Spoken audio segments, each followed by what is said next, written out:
Namaskar. Mucormycosis, the black fungus, is a new challenge to the doctors, to the medical professionals in this second pandemic of COVID-19, which is affecting the masses, especially the admitted patient throughout the country. But this is wrong to say that this black fungus has come with the COVID-19. No, it was there. It remains in the air in the form of spores, and the causative organs are the mucorous type of fungi, and Rhizopus and Mucor are the species which are giving this kind of infection in humankind. So it was there in the form of spores, but because of COVID, when patient is on immunosuppressive treatment, the chances of getting infected with this kind of opportunistic infections are more. So we have to be more careful during this pandemic of COVID-19. And as I told you, this remain in the air, and the route of entrance in the body by inhalation, by ingestion or inoculation. It can go through by air, through nose, by mouth, or sometimes through the skin in the form of skin or mucosal laceration. So we have to be very careful, and the precaution remain the same because it is going through mouth or through nose. So we have to wear the face mask regularly and good quality face mask, and we have to keep the norm of social distancing. And now they have increased the distance between two persons 6 feet to 10 meters. So we have to be very careful so that this kind of fungal infection could not enter in our body. What are the different types of mucormycosis? There is the rhinocerebral, there may be pulmonary, there may be disseminated, or there may be cutaneous, or there may be gastrointestinal type of mucormycosis. Gastrointestinal mycosis, I told you, this is by ingestion, and it is more common in the kids, and which is more lethal, unfortunately. But in this COVID time, we are facing most of the time rhinocerebral type of black fungus, and which is going to the sinus area, maxillary sinus area, through nostrils. So we have to be careful, as I told you. Now, who are at the risk? Everybody at the risk. But those who are suffering from any debilitating disease like uncontrolled diabetes, immunosuppressive disease, renal diseases, or patient on long-term steroid therapy are more at risk. Means those patients who are taking treatment of COVID-19 and unfortunately are suffering from diabetes-like disease and having steroid therapy, so they are at more risk because one factor is the uncontrolled diabetes, and second factor is steroid therapy, which is also increasing blood sugar level again and making more perceptive to this kind of infection.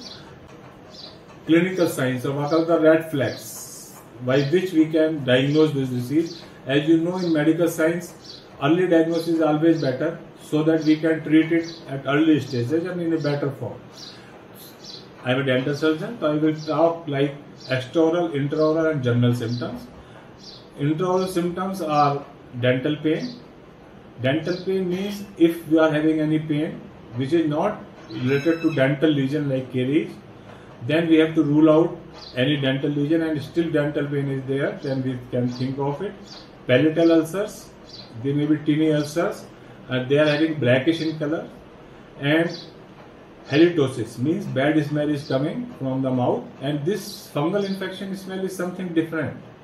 Fungating type of smell we are having, and there may be intraoral draining sinus from the sinus area, maxillary sinus area, and if you find some mobile teeth, then it is also alarming factor, and there may be multiple draining area inside the buccal mucosa of this area. And among extraoral, black discolored skin in the facial region especially. Periorbital erythema or edema means swelling around the orbit. Orbital pain, pain in the eye. Ptosis, dropping of the eyelids, and diplopia means double vision. These are the signs when we are getting in involvement of eye. Facial arrhythmia, entire face may can swell up. Arrhythmia of nasal mucosa, paranasal sinus like symptoms, and pain in this area of the face among the nasal cavity and sinus area. And there may be nasal discharge, and this nasal discharge is something blackish in color, and sometimes there may be epistaxis, means bleeding from the nose. When we see the general symptom, there may be malaise, there may be a nasal stuffiness or cloggedness of the nose, and fever may be there. And we have to diagnose it early. And radiographic diagnosis of mucormycosis is quite effective in early diagnosis. That is why early imaging is always helpful to judge the extent of involvement of the disease and to act accordingly, means to make the treatment planning accordingly. And the required radiographic examinations are MRI and CAT scan, PNS area. With contrast is better. And what are the features, diagnostic features? Mucosal thickening, inflammation of nasal turbinates, bony erosions, fluid-filled sinus. Fluid-filled sinus may be in other like conditions also, but in this we are having little bony spicules or squished bone in the fluid. Other lab investigations are deep nasal swab for QH smear or fungal culture. CRP level means C-reactive protein level. C-reactive protein level is also increasing in any kind of fungal and viral infection, and up to 10 mg per liter is supposed to be normal, but it increases very rapidly in such kind of viral and fungal infection, and it may go up to 100, and this is a good diagnostic test. Other test is beta-G lactamase test, and biopsy may be taken for confirmatory diagnosis. Now coming to the prevention. How to prevent it? Prevention is always better than cure. Diagnosis of glycemic control means if patient is diabetic, he should get his or her blood sugar level routinely examined, and it should be perfectly controlled, especially in this COVID area. I am not saying that uncontrolled diabetic is good. Uncontrolled diabetic is not good. Diabetes is a silent killer. It kills every part of the body. So diabetes should be always under control. But in this COVID era, we should be more careful about our blood sugar levels, and we have to maintenance of hygiene. What is the maintenance of hygiene? I mean, when I am telling you this occurring more in the patients who are on oxygen therapy or on ventilator. So if we are using humidifiers, so then we have to use sterile water for humidifier, and we have to change it frequently. Secondly, when we are taking steam, because in this COVID era we are always saying ki take steam regularly, that kills the microorganisms. For that we should use the sterile water, and we should change the water frequently. We should not reuse the water which is filled in the container of steamer. And we have to be very careful and judicious while using the steroids or tofawal, because steroid abuse is giving unnecessary immunosuppression to the patient, and which may lead to this kind of opportunistic infection to perform a proliferate. So we have to be careful about the use of steroid. It is not there that any COVID patient we are coming to us and we are giving as a first drug of choice steroid. Steroids are not for everyone. It is used to be very meticulously when it is required and under the able guidance of physician. So now coming to the treatment part, and we are discussing only treatment of rhino orbitomaxillary mucormycosis. I told you this kind of mucormycosis is affecting orbit, palate, nasal cavity and maxillary sinus, from where it can travel to CNS, which is a lethal condition. So we have to control this with a team approach, and team comprises of ENT surgeon, maxillofacial surgeon, ophthalmologist, neurosurgeon, infectious disease specialist, endocrinologist because patient may be diabetic, and all these team of doctors making a treatment plan and doing the treatment accordingly. And when we are doing any debridement or removal of any body organ like orbit or nose or palate, then role of maxillofacial prosthodontist come, which has to work for rehabilitation of acquired defect because of surgery. And treatment can be surgical or medical.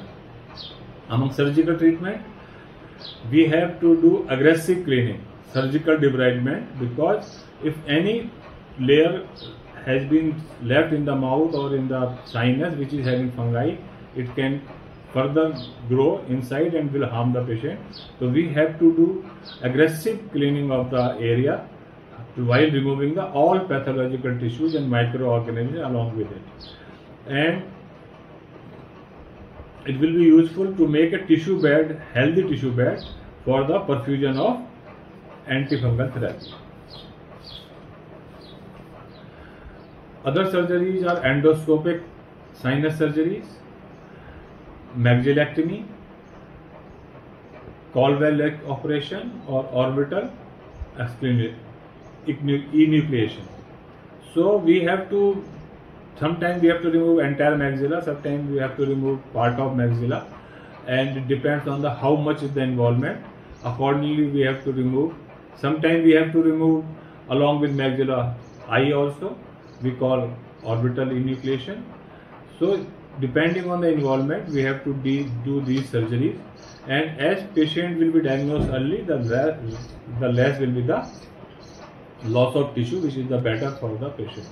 Among medical management, first most important antifungal therapy is the amphotericin B therapy, and it may be liposomal amphotericin B injection also. Amphotericin B is a hepatotoxic drug, and it should be used very cautiously, and I will say it should be used under the proper guidance of physician only. Other drugs are also there, but they are not for regular use, so that is why I will not name those drugs. That should be done exclusively by the physicians. Even amphotericin should be given by the proper investigation, proper diagnosis only. I would like to emphasize here, we should not give amphotericin to every COVID patient as a prophylactic measure. As I told you, most of the COVID patients are not going to have this mucormycosis because they are not on any immunosuppressive therapy. So we should not misuse the drug. This is a very crucial drug, and we have to keep it for the crucial uses. So be careful while taking off amphotericin in any form. Better you take it under the guidance of treating physician, and it should be used for the indoor patients. One biggest myth about mucormycosis is this is a 100% lethal condition. If anybody gets black fungus, he or she has to die. No. This is not the case. This is only 46% lethal in rhinocerebellar type, and pulmonary type is more lethal, 76 to 80%, and this disseminated type means when it is spread entire body, that is lethal, 96%. So people are dying with this kind of infection of black fungus, but not everyone. So this is not a 100% fatal disease, but definitely is an alarming disease. So it doesn't mean to say we care less. We have to be careful, because this kind of disease is, one thing is sure, once it will come, it will take little part of your body. So be careful, follow all the norms of checking the spread of such communicable and life-threatening disease. Wear face masks always, maintain the social distancing, keep sanitizing your hands, and stay safe, stay healthy. Good luck. Thank you.